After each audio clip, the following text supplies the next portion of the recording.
I am 87 years old. I want you to sit with that number for a moment. 87. Not because it is impressive, not because I survived something remarkable, but because from where I stand right now, looking back at the road I walked, I can see things you cannot see yet, things that are only visible from this distance. I am not standing at the edge of life dramatically. I am sitting in a chair by a window. The light comes in at an angle now. It always seems to come in at an angle at this hour. And I watch the dust move through the air, slowly, silently, and I think that is what we are. Just particles moving through light for a little while, beautiful, weightless, and then gone. I do not say that to frighten you. I say it because no one said it to me when I needed to hear it. You think you know that you are going to die. You do. You know it the way you know a fact in a textbook. Intellectually, cleanly, from a safe distance. But knowing it and feeling it, those are two completely different countries, and most people never cross the border until it is too late to do anything about what they find on the other side. I knew I was mortal at 30, at 50, at 65 when the doctor first used a word I did not like.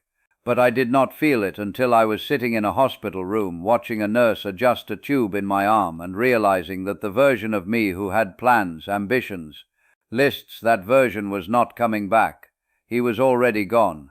And the man left in the bed, the one staring at the ceiling tiles, counting the holes in the foam panels, he was the real one, the one who had spent 40 years running towards something and had never once stopped to ask if the direction was right.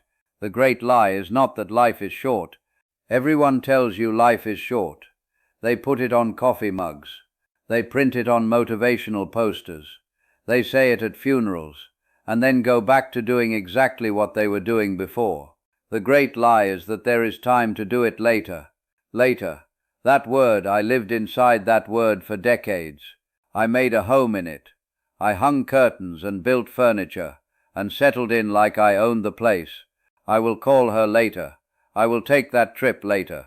I will call her later. I will take that trip later. I will slow down later. I will tell him how much I love him later. Later is the most dangerous word in the human language, and nobody warns you.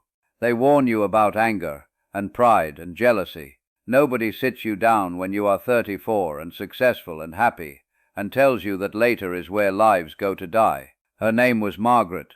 Everyone called her Maggie, but I always called her Margaret because she told me once, early on, that her grandmother used to call her that, and she said it quietly, almost to herself, and I heard something in her voice that I wanted to protect. It was 1974. We were in a small apartment on the 3rd floor of a building that smelled like old wood and someone else's cooking. The radiator clanked. The windows had a draft in winter that no amount of towels stuffed in the frame could stop, and we were happy. Not the kind of happy you perform, the kind you don't even notice until it's gone, and you would trade everything you built afterward, just to sit in that cold apartment one more time. We had plans, real ones. We were going to move to the coast. She had a notebook, a blue one, with a cracked spine full of sketches of a house she wanted to build someday. A porch facing the water, a garden in the back, a room at the top for reading. She showed it to me on a Tuesday evening with the lamp on, and the rest of the room dark, and she traced the lines with her finger, like they were already real, like she could already feel the wood under her hands. I told her we would get there. I was building my career. We were young. There was time. In 1979, on a Thursday afternoon in March, she was gone. An accident. Ordinary, terrible, the kind of thing that happens to other people, and then one day it happens to you, and the world does not pause for even a second. I stood at her grave, and I thought about the blue notebook. I never found it. I looked for years. I tore apart boxes. I moved twice. I looked in every drawer, every shelf, every corner of every place we had ever shared. It was gone. And I understood then that some things do not survive the people who dream them, that certain visions of life only exist inside one particular soul, and when that soul leaves, the vision leaves with it. I never built the house. I never moved to the coast. I told myself it was because of her, that it would hurt too much. But the truth I am only willing to say out loud now, at 87 with nothing left to protect, is that I went back to work.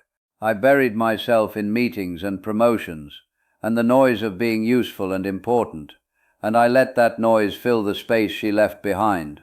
And I called it coping. It was not coping. It was hiding. The world moved on. The world does not care. Not cruelly. Not intentionally. It simply does not stop. The traffic still runs. The shops still open. The people on the street still laugh at things, and argue about small things, and make plans for the weekend. And you stand in the middle of it feeling like a ghost, feeling like you are watching a film through glass, and eventually you learn to pretend. You learn to smile at the right moments. You learn to talk about normal things, and you become so good at pretending that one day you cannot tell the difference anymore between the real you and the performance. I became very successful at my job. I want to tell you what that meant. It meant that my name appeared in places, on letters, on reports, on the glass door of an office that had my name on it in gold letters. I walked past that door every morning for 11 years. When I retired, they replaced the letters with someone else's name before the end of the week. I went back once, to see the building, to stand in the lobby. The young woman at the desk did not know who I was. She was polite, professional. She smiled the way people smile at strangers who seem slightly lost. I was not hurt by it. I was just honest with myself for the first time in a long time. The gold letters never meant what I told myself they meant. I had things, good things, a house much bigger than I needed, a car that cost more than it should, objects collected over decades, with a seriousness that embarrasses me now. I want to give you an image. When you fill a glass with water, and then you take the glass away, the water does not stay. It falls, it spreads. It becomes part of the floor, part of the ground, part of something formless. That is what happens to possessions when you die. The glass is you. The water is everything you accumulated. And the moment you are gone, all of it just disperses. Into other hands, into thrift stores, into trash bags, into nothing. My children divided my furniture in an afternoon, not because they are unkind. They are good people, but because objects are just objects, and life moves forward whether you planned for it to or not. The watch I wore for 30 years, the one I polished every Sunday morning, the one I considered a part of myself, is in a box somewhere now. I do not know where. I want to talk about work, because I gave it so much. I gave it decades. I gave it early mornings and late nights and weekends. I gave it my attention and my energy and the best hours of the best years. And it gave me back security, comfort, identity. What it could not give me back was time. Every hour in that office was an hour not spent somewhere else. That is simple arithmetic. And yet I never did the math while it was happening. My son grew up. I know that is a phrase people say. My son grew up. But what I mean is he grew up while I was in meetings, while I was on calls, while I was tired in the evenings and present in body only and distant in every way that matters. He is a good man now. Careful, thoughtful. We have a relationship, a real one. We built it later, in my older age, when I finally had nothing left to prioritize over him. But there are years I cannot reclaim. There is a version of his childhood I did not attend. And that is not a metaphor.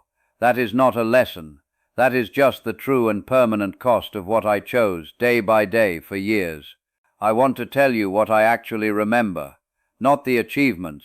I remember the morning my son was 6 years old, and he brought me a drawing of a dog we did not own because he wanted a dog and he was too shy to ask directly. So he drew it and left it on my briefcase. I remember the way light looked on a lake in autumn when I was 50, and sitting alone, and for 1 hour I did not think about anything. I remember a meal, a simple one, bread and olive oil, and a glass of wine with someone I loved, and the conversation that went slowly, without hurry, without a destination. I remember kindness received from strangers in moments when I deserved none of it. I remember laughter that surprised me, the sudden kind, the kind that comes without warning and leaves you slightly stunned. These are not small things. These are the things, the only things when it comes to it. The rest was noise I made to convince myself I was significant. If I could give you anything from this chair by this window, it would not be advice in the usual sense. I am too old for clever advice. What I can give you are the 4 things I believe with whatever certainty I have left. Do not postpone tenderness. If you feel love for someone, say it in words, in your body, in the time you give them. Do not save it for when things are easier, or when you are less tired, or when the moment feels right. The moment is always now. There is never a better one. Protect your attention, like it is your most valuable currency. Because it is. Whatever you look at consistently becomes your life. Whatever you give your focus to grows. Be deliberate. Be ruthless. Not about productivity, about meaning. Look at the faces of the people you love more than you look at anything else. Do not build a life around being admired by people you do not respect. This one took me the longest. I spent years performing for audiences I did not even like, seeking approval from people whose opinion I would not have wanted if I had thought about it honestly. It is an exhausting and empty game. Stop playing it as early as you can. And the last one, be present for ordinary days.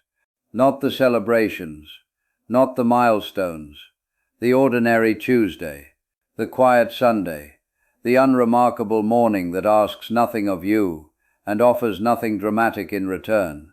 Those are the days your life is actually made of. Those are the days you will miss. I am 87 years old. I am sitting by a window. The light is doing what it does at this hour. The dust is moving through it slowly. I have no advice left to give you.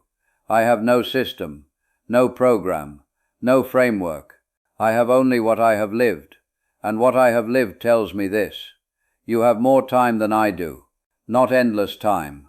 Not the comfortable forever you imagine when you are 30 or 40 or 50, and the body still does what you ask of it. But more time than I have. Use it in the direction of what is real. The real things are small. They are quiet. They are standing right next to you, waiting to be noticed.